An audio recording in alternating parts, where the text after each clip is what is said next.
Richard Taylor, a Welsh political commentator and the host of Rich Politics. Thank you for joining us. Good to see you. 83% of Brits support the new requirement for face masks to be worn in shops and on public transport. You're on the wrong side of this, aren't you? Well, many would say that. Of course, it depends which polls you're looking at. If you're looking at the YouGov polls, they're quite questionable, if you ask me. I think, look, it's a case of deja vu COVID again, isn't it? We seem to be returning to some of the restrictions we saw earlier on in England. We still have mask mandates here in Wales. Of course, we've not stopped having them.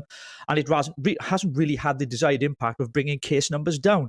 And across Europe as well, where mask mandates are compulsory in different parts of Europe, it still doesn't seem to be the answer. So I'm not entirely convinced by this argument. Of course, there are many that would say that, and there are different scientific opinions out there. You know, we don't just take one of them. The government is slowly bringing in these restrictions, Gloria, and I fear that Boris is heading towards further restrictions in England, as we've seen here in Wales and certainly in Scotland. What would you be recommending, Richard Taylor, if you were in the cabinet? How should we be responding to this? Yeah, I think there's a number of Conservative MPs on the backbenchers who said the same, that, look, we should trust the public. Personal responsibility and pro-choice is what I'm a great advocate and believer in. And I think we should trust the public. If people want to wear masks, let them wear masks. Don't shout at them. You know, I'm not one of those who advocates that side of it, but certainly give people the choice. The irony of all this is, here in Wales, for example, you can't go to a cinema unless you show a vaccine passport and you're masked up, but you can go to a pub, which is packed with people, hundreds of people, all drinking, sitting close to each other, talking, and that's acceptable. So even the rules themselves, certainly in England, as they're now being introduced with a £200 fine, they don't seem to be proportionate to the actual problem. And let's not forget as well, the South African government have said to us, I've heard numerous commentators mention this, including the government there in Africa as well, to say that we shouldn't be worrying about this. But you look at Sunday's papers this week, and all we read was apocalyptic messages from mainstream media and from some politicians, and yet we know nothing or hardly anything about this virus at this stage, apart from some of the symptoms, which are being tired and having a headache. My personal opinion is, Liam, we need to learn to live with this virus. We can't keep putting restrictions in time after time after time, every time there's a new variant. Because what's the exit strategy? Do we introduce a new jab for every variant? When does this end? And it ends when we stop complying and stop consenting and get on with our lives. Most of the population has been vaccinated. Richard, you say mask wearing should be a matter of individual choice. The problem with that is that mask wearing only works if we all do it.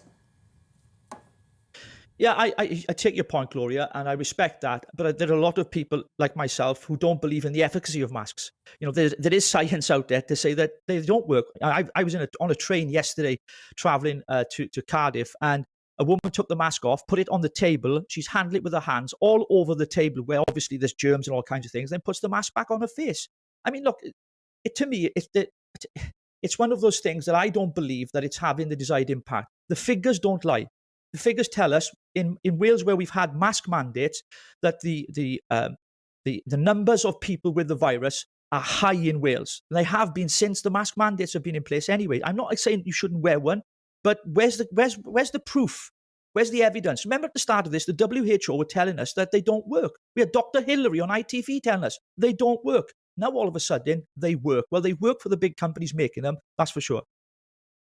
Richard, in the end, this is the UK. We're a pretty law-abiding people, aren't we? England, Scotland, Wales and Northern Ireland. If the government says we need to wear masks, in the end, won't sort of social pressure mean that pretty much everyone ends up wearing masks?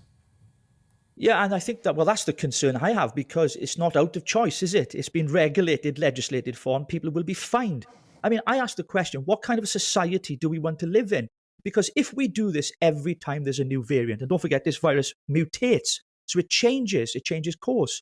Do we then introduce restrictions inevitably for the future? Are we going to live in a society where every single year people will be expected to wear masks? Will we be mandating vaccines? Will we be locking people down again? I mean, these are serious questions around social and civil liberties that I think have not been debated correctly. The public haven't had a say. I know that Gloria quoted the polls earlier. I don't have much confidence in the polls. From what I'm witnessing here in Wales, the mask mandate is not working.